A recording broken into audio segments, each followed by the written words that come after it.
Business করতে হলে মানুষ কেন লস প্রজেক্টে চলে যায় তার একটি রিজন আমার ক্ষেত্রে আমি যেটা মনে করি সেটা হচ্ছে অনেকেই ধরেন জব করছে বা জব করার অবস্থায় তার হয়তো ব্যাংক ব্লাস হয়েছে 5 লাখ বা 10 লাখ কিছু একটা, তখন তার একটা ইনস্ট্যান্ট মাথায় বুদ্ধি চলে আসে যে আমার এত টাকা আছে, আমি এই টাকাটা দিয়ে একটা বিজনেস রান করতে চাচ্ছি। সো এটা হচ্ছে সবচাইতে ভুল একটি বিষয়। হুট করে আপনার ধরেন 5 লাখ টাকা হলো, হুট করে আপনি ভাবতেছেন 5 লাখ টাকা দিয়ে বিজনেস স্টাবল করবেন, কিন্তু অ্যাকচুয়ালি ওইটা আপনার হুজুকে আপনার একটা মানে ইন্টেনশন হয়েছে, হুজুকে আপনি বিজনেস করছেন আর ওই বিজনেসটা আপনার মানে নিমিষেই দেউলিয়া হয়ে যাবে। এটা হচ্ছে আমার মনে হচ্ছে রিজন হচ্ছে আপনি যখন বিজনেস করবেন অবশ্যই আপনার হিউজ ইনভেস্টমেন্ট থাকতে হবে এবং আপনার হুট করে তো অবশ্যই বিজনেসে লাভবান হওয়া যায় না।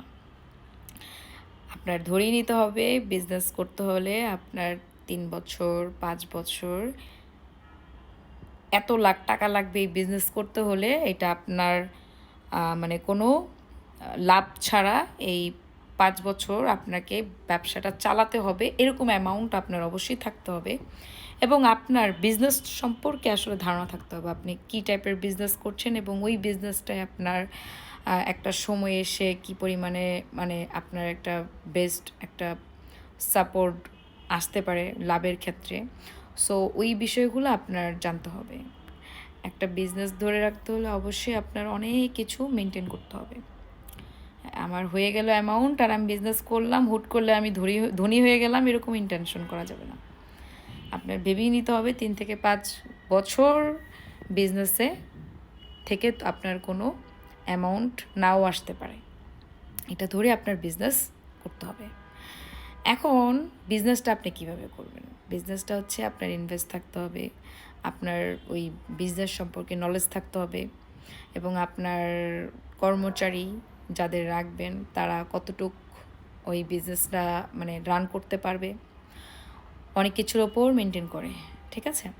সো অবশ্যই একটা বিজনেস করতে হলে সেখানে আপনার মানে পরিশ্রম দিতে হবে, শ্রম দিতে হবে, একটা মানে গুড প্ল্যানিং থাকতে হবে, মানে আপনার গোল সেট করতে হবে যে আপনি এই লোকদেরকে নিয়ে এভাবে গোল দিলে আপনার বিজনেসটা গুড হবে।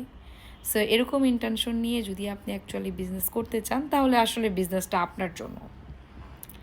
সো এরকম অনেক বিজনেসম্যান দেখেছি যারা অকালেই ঝরে পড়ে গিয়েছে এবং নিমিষেই মানে দেউলিয়া হয়ে গেছে যেটাকে বলে। একটা বিজনেসে আমি যেমন বিভিন্ন কর্পোরেট সেক্টরে দেখবেন বিজনেস করতে হলে আপনি পার ডে কী কাজ করতেছেন, পার ডে একটা কাজের হিসাব থাকবে। আচ্ছা ধরেন যারা সেলসে আছে তাদের নিয়েই বলি, ধরেন আপনার পার ডে আপনি এতজন নতুন ক্লায়েন্টের সাথে আপনার বিজনেস বা আপনার কোনো একটা বিষয় নিয়ে আপনি মার্কেটিং করছেন। সেই মার্কেটিংয়ে আপনি কতজনকে জানাচ্ছেন, কিভাবে জানাচ্ছেন, মার্কেটিং পলিসিটা কিভাবে করতে হবে, মার্কেটে কিভাবে কোন প্রাইসটা দিলে এটা পাবলিক খাবে। সো ওই বিষয়গুলো আপনাকে অবশ্যই নলেজ গেদার করতে হবে এবং ওই কতজনের মধ্যে কতজন আপনার সাকসেসফুলি হলো আপনার বিজনেস মার্কেটিংয়ের ক্ষেত্রে, আপনার ক্লায়েন্টের আপনি কী পরিমাণে কাজ করেছেন, তার রেজাল্ট কী, আপনার টার্গেট থাকতে হবে। এটা মান্থলি টার্গেট হতে পারে, ইয়ারলি আপনার উইকলি টার্গেট হতে পারে, ইয়ারলি হতে পারে। সো এরকম একটা টার্গেট থাকতে হবে। ওই টার্গেট অনুযায়ী আপনার কাজ কতটুকু পরিমাণে ফিল আপ হয়েছে এটার একটা উইকলি একটা মানে নলেজ থাকতে হবে। দেন দেখা যাচ্ছে কি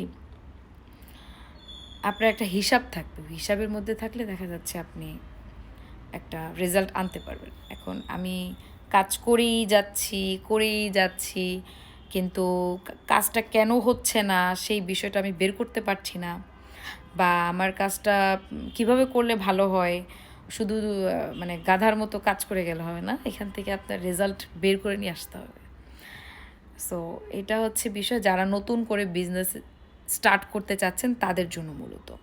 যদিও আমি কিন্তু কোনো বিজনেস ওমেন না, বাট এটা আমার একটা ব্যক্তিগত নলেজ হতে পারে, আমার একটা ইন্টেনশন, সেটা আমি জাস্ট আপনাদেরকে শেয়ার করলাম। বা এটাতে আপনাদের যদি কোনো কিছু আমার কথার মধ্যে আরও কী কী অ্যাড হতে পারে, বা দেখা যাচ্ছে আরও আসলে কিভাবে করা উচিত, আপনারাও চাইলে এখানে আপনারা জানাতে পারেন। দেখা যাচ্ছে আমিও একটু জানলাম আপনাদের থেকে। আপনারাও যদি আমার কোনো একটা সাইট যদি আপনাদের জানার থাকে, সেখান থেকে আপনারাও জেনে নিতে পারলেন। সো বিজনেস টু বিজনেস বিষয়টা এরকমই যে আপনি উইন মানে আমি উইন, এটা হচ্ছে বিষয়। সো এভাবে আপনারা চাইলে মানে কাজ করতে পারেন।